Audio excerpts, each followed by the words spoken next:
kami dari kelompok 6 melakukan observasi di MTS Najahiyah Kota Palembang. Sebelum itu saya memperkenalkan diri terlebih dahulu. Perkenalkan, saya Muhammad Zaid. Saya Suciarawati. Saya Khairuddin. Saya Dwi Francisca dan Adelia. Saya M. Anggara Saputra.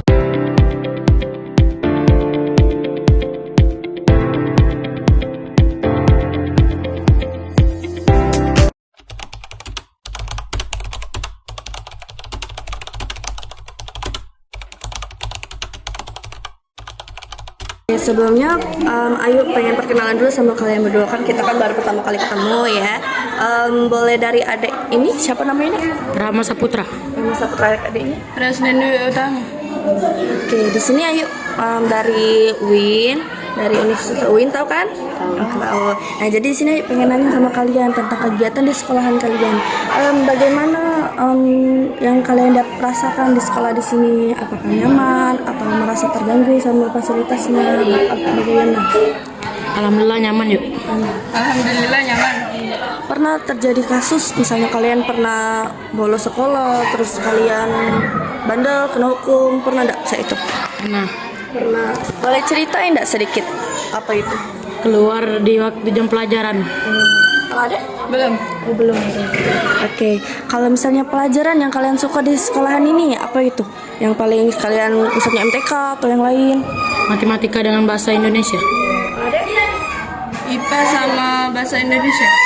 Bahasa Indonesia. Kalau guru di sini kalian pernah enggak merasa perselisihan sama guru, bebalas sama guru atau mana sama kawan atau bebalas sama kawan, pernah enggak sih? Sampai sini sih belum pernah yuk. Sama. Sampai sini belum pernah. Oke, mungkin itu baik yang nggak bisa tanya ke sama kalian. Makasih waktunya ya. Iya. Oke.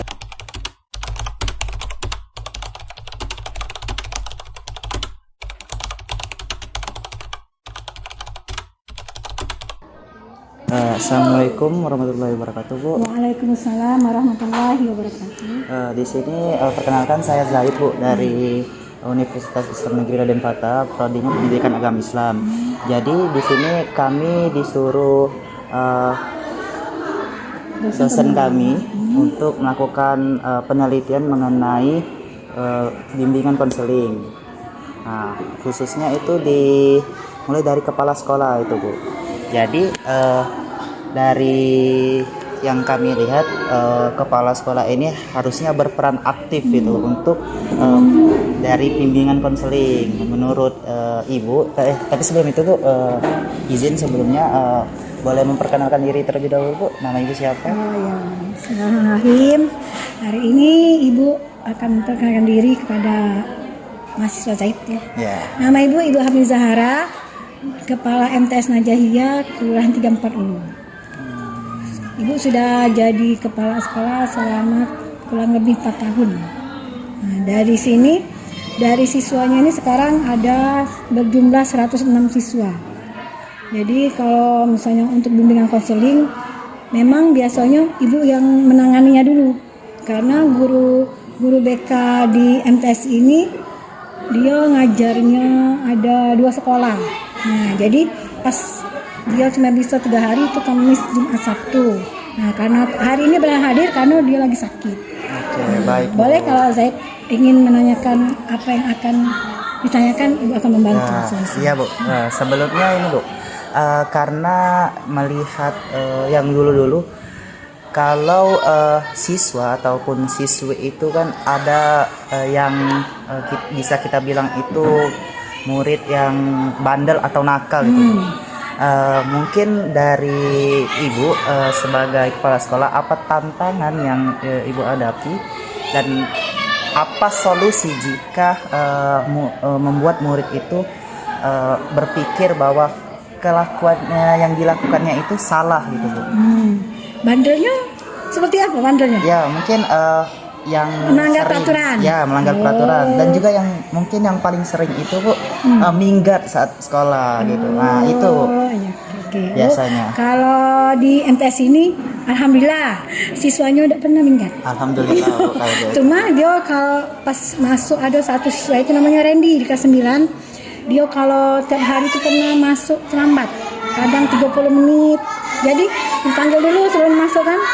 Terus kenapa Randy mas terlambat? Diceritakannya, ibu aku tadi udah bangun subuh bu, selesai subuh, tapi bu aku masak ke dulu karena ibunya meninggal. Nah jadi dia tuh tinggal sama bapaknya, jadi tiap hari itu bu aku nyuci baju dulu, nyapu katanya. Oh itu jadi masak dulu katanya. Nah, jadi oh iya sudah nanti kalau tiap hari itu jangan terlambat kaget. Lapor dan ibu dulu supaya jangan gurunya tidak boleh kan kalau di sini tidak boleh masuk kelas, disuruh ke kantor dulu, ya ibu lah yang nanganinnya. Nah terus ibu tanya dulu, nah tadi jadi pas dia terlambat tuh ibu hukum tuh lah, hukumannya cuma ini istighfarnya 100 kali, selawatan 100 kali itulah. Nah tapi karena Randy tadi kan sudah ngomong dengan ibu kalau dia terlambat karena gawe rumahnya ibunya meninggal tadi, ya sudah kita maafkan dulu, tapi alhamdulillah tidak lagi dia kan sudah tahu jamnya. Nah jadi dia udah ketiduran lagi katanya pas subuh tuh kan, jadi dia udah kesiangan. Itulah yang pertama kali dia kelas 7 ibunya sudah meninggal, ibu udah tahu jadi kan. Nah jadi pas ngapa terlambat terus di tiap hari terlambat buat ceritakannya gue tahu. Udah berarti dia latihan mungkin dia latihan diri dia. Nah sudah kelas ini alhamdulillah tidak lagi. Tidak lagi. Jadi mungkin yang Randy tadi itu menyadari bahwa kesalahan yang dia lakukan saat terlambat ke sekolah bisa diubahnya karena keinginan dirinya sendiri. Iya, kan dia curhat dengan kan keinginan jadi sendiri. Dia tuh ceritakannya kemarin pun dia memang tidak cerita. Jadi kami pernah ngapo Randy terlambat terus, guru tuh marah. Guru mapelnya kan tiap hari ada guru mapel. Randy ini pun terlambat terus jadinya. Pas kami ada di pagar memang terlambat nian dia suruh masuk. Nah alhamdulillah sekarang tidak lagi dia. Dah tahu dia nyadari ya. Oh iya berarti ibu ni memperhatikan aku. Ya pas dia curhat ya sudah. Jadi dia tidak lagi terlambat. Dah tahu dia jam kapan dia sampai ke sekolah. Kaget tapi pas istirahat dia balik lagi. Dia masak lagi katanya. Dah tahu juga ibu. Sudah itu tapi tidak lagi dah. Sudah berubah. Mungkin lah nak tamat sekolah kali ya. Udah ada pengalaman dia tadi panggil tadi. Nah, jadi berubah tidak lagi. Ya. Baik, terima kasih Bu. Satu pertanyaan lagi Bu, boleh? Iya. Ini Bu, mengenai kan selama ini Ibu sudah 4 tahun menjadi kepala sekolah. Pastinya itu adalah tantangan-tantangan yang sangat bikin yang nama itu hati ini bergejolak Bu. Kalau menjadi kepala sekolah itu karena itu memimpin sebuah sekolah. Jadi Bu, bagaimana cara Ibu membuat atau menyikapi program-program yang Ibu buat sehingga kepemimpinan Ibu itu berjalan dengan baik sebagaimana mestinya Bu menjadi kepala sekolah. Ya, alhamdulillah selama kepemimpinan ini Ibu bekerja sama dengan guru-gurunya. Dengan guru-guru terus bekerja dengan orang tuanya terus dengan siswanya. Nah program kami di sini yang kami buat itu adalah pembelajaran inilah kan di sini banyak siswanya masukkan dari SD. Nah otomatis kalau dari SD itu dia kurang mengenal huruf hijaiyah. Kalau pembelajaran di sini kan kami untuk itu yang diunggul itu baca Al-Quran. Nah, sebagian besar kemarin kalau kelas 7 BTQ mereka itu kurang, pokoknya kurang. Ada yang memang tidak bisa belajar dari Iqra, ada sebagian yang bisa. Nah tapi sebagian besar itu memang murid di MTS ini dari SD. Nah jadi itu tantangan kami itu untuk membimbing siswa itu untuk bisa baca Al-Quran. Nah yang pertama, yang kedua selain siswanya kami juga mengadakan rapat dengan wali muridnya. Nah dipanggilkan wali muridnya, ngapa anak ini tidak bisa dari kelas 1 SD sampai kan itu tidak bisa mengenal Al-Quran itu. Nah rupanya katanya memang Bu pelajaran di SD itu memang cuma 2 jam malah. Ya, kami tidak tahu. Ada di sini kan dia tidak bisa nulis Al-Quran, tidak bisa BTQ. Nah, itulah yang tantangan kami. Kami sekarang kan sekolah madrasah sanawiyah. Oh iya. Nah, ada apa kalau tidak bisa itu kan malu kami. Jadi kami di sini kami terapkan yang program unggalnya BTQ. Ya, mengenal terus apa ya ini untuk apa itu namanya, taharo, mandi wajib di sini. Ya. Nah, itu yang pertama. Pokoknya dua itu loh. Pertama baca aturan Quran sama taharo. Itu yang dilakukan di sini. Nah, kerjasamanya dengan orang tua dan dan siswanya. Baik Bu, terima kasih atas pertanyaannya Bu. Ya, jadi Zaid simpulkan untuk pertanyaan yang kedua tadi itu program yang Ibu jalankan yaitu karena murid yang dari sini itu berasal dari MI dulunya kebanyakan dari SD. Nah, makanya Ibu buat program BTQ tadi supaya anak-anak yang notabene itu belum mengenal huruf hijaiyah atau belum mengenal hukum bacaan kan biasanya kan Bu, itu bisa belajar, bisa mengetahui dan memahami juga. Oke. Baik Bu, mungkin itu saja dari Zaid. Mungkin terima kasih Bu atas sudah menjawab pertanyaan dari Zaid. Mungkin kita tutup Bu. Iya, terima kasih. Terima kasih untuk Terima kasih. Zaid. Semoga apa yang Ibu berikan tadi bermanfaat. Baik Bu, terima kasih juga Bu.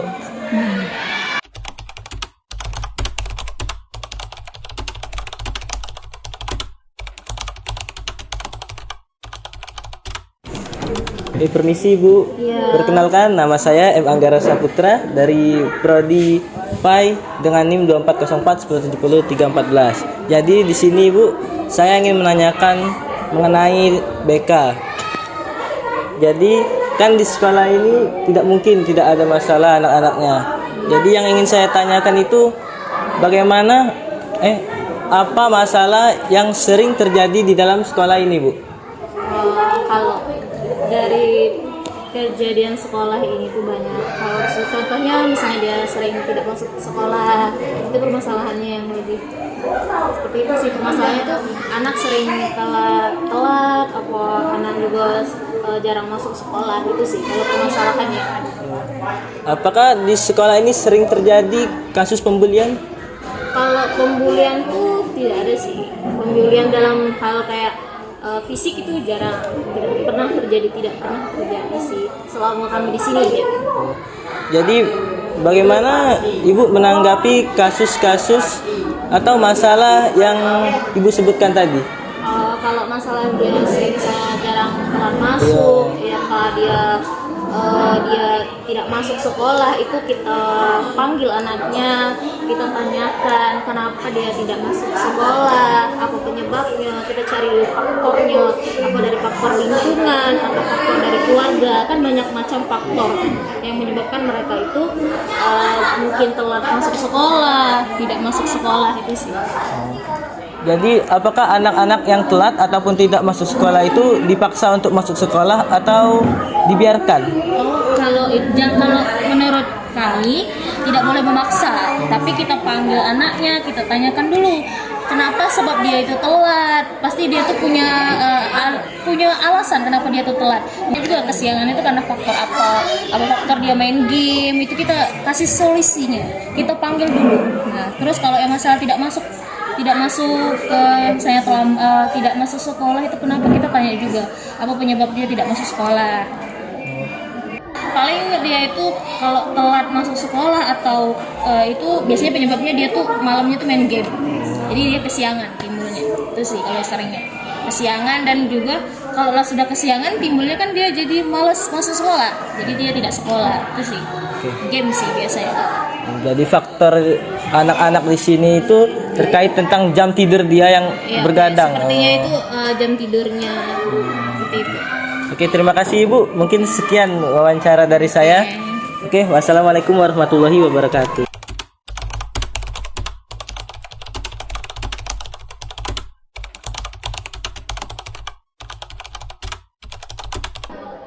Izin perkenalan nama saya Dia, wali kelas 7B. Oke, baik Bu. Di sini perkenalkan, nama saya Suci Herawati dari perwakilan itu Universitas UIN Raden Patah Palembang. Di sini saya izin mewawancarai Ibu mengenai masalah BK di sekolah ini. Menurut Ibu, bagaimana cara mengatasi siswa yang kurang kondusif saat lagi di kelas? Atau bagaimana cara Ibu menjaga suasana kelas agar tetap kondusif? Kalau biasanya saya ketika anak-anak lagi tidak bisa diatur, biasanya kita kasih yel-yel untuk biar mereka lebih fokus ke pelajaran. Dan satu lagi, jika ada anak yang mungkin kurang bisa diatur, kita biasanya lebih memanggil dia ke kantor dan memberi nasihat dia sendiri. Semisalnya anak itu sering membantah atau melawan, solusi pertama yang Ibu ambil seperti apa, Bu? Biasanya kita kasih peringatan. Kalau dianya masih tidak bisa diatur dan tidak bisa kita mengatasinya, kita panggil orang tuanya. Selagi kita bisa mengatasinya, kita akan panggil dia, menyisikan dia dan menasihati dia. Baik Bu, mungkin ada satu lagi pertanyaan. Pertanyaan yang terakhir itu, bagaimana cara Ibu menangani siswa yang memiliki masalah pribadi atau masalah akademik yang di sekolah ini? Seperti anak-anak yang kurang bermasalah, yang ada masalah ya. Iya Bu. Biasanya kita kalau ada anak yang mungkin diam saja di kelas atau murung, biasanya kita panggil, kita tanya dia dengan sendirian. Biasanya kita ajak ke kantor atau ajak ke ruang BK. Kita tanya apa masalah dia, biasanya begitu. Biasanya dia cerita kalau dia sendirian. Ya begitu. Baik Bu, mungkin saya rasa sudah ya Allah. Ya selesai Bu. Terima kasih Bu. Mohon maaf kalau mengganggu waktunya sebentar. Ya Bu, saya juga begitu. Mohon maaf dan izin itu apa? Iya, izin pamit Bu.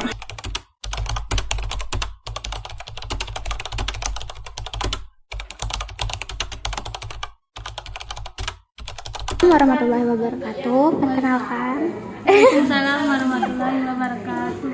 Perkenalkan, nama saya Dwi Francisca John Abelia, Ibu biasa dipanggil Abel, dari program studi PAI. Nah, saya ingin bertanya Bu tentang bimbingan konseling ini terhadap guru agama. Pertanyaannya ini, dalam mengajar PAI, bagaimana Ibu menyelipkan nilai-nilai karakter agar anak ini nih tidak hanya tahu tentang agama saja, tetapi akhlaknya mendukung, seperti itu Bu. Itu kan saya kan ngajar sejarah dan Islam. Itu tentang ada pelajaran tentang Nabi Muhammad. Iya. Mas itu saya masukkan karakter Nabi Muhammad. Seperti Waktu ngajar tuh salawatan, berzikir, seperti itu ya Bu. kisah hijrah Nabi Muhammad dari Mekah ke Madinah, itu perjuangan berdakwah kan. Dan ada lagi Bu. Nah, terus yang pertanyaan kedua ini Bu tentang bagaimana jika ada siswa yang akhlaknya kurang baik atau tidak sesuai dengan ajaran agama Islam Ibu. Yang Ibu lakukan apa Ibu? Biasanya itu kan adalah kan udah itu kan yang itu siswa itu kan ini dikasih kalau sudah ngomong tidak bagus itu ngomong astagfirullah mereka. Kadang juga mulutnya itu dia Ada anak-anak zaman sekarang mulutnya astagfirullah, disuruh ngomong itu. Terus kalau yang suka berbohong gitu Bu, contohnya misal, gimana tanggapan Ibu? Ya dimarahi. Dimarahin. diarahkan. Ya diarahkan. Biasanya ada gurunya. Ada yang lain juga. Itu saja. Terima kasih Bu. Ya.